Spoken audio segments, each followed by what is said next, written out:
Yeah, this is Eric at Repair Resources. I'm changing a cylinder, telescopic cylinder on this thing in a dump truck here, and we're going to show how to do it without spilling any oil outside. So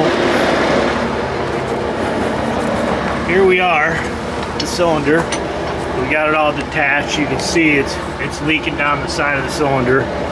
We've tried repacking it and it's not going to hold, so there's a lot of defects in the facing of the cylinder itself. But we want to show, you know, how we disconnect the hose. There's a lot of fluid comes out of there when you disconnect it. So we got our tray with the rags, and then we got the bucket, and then up there you can see where we disconnected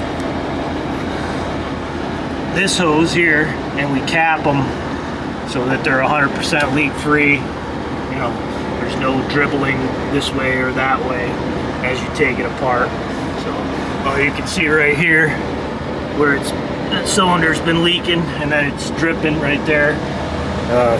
You know, that's what it's here to fix. So we could show that we police up that hydraulic oil down to the, and there you go, that's gone now, right down into the stone. That's about as 100% as you're gonna get in this business, or any business. So yeah, anyway, that'll be on our website in some kind of a video showing how we police up oil and whatnot when we're working outside. All right, thank you.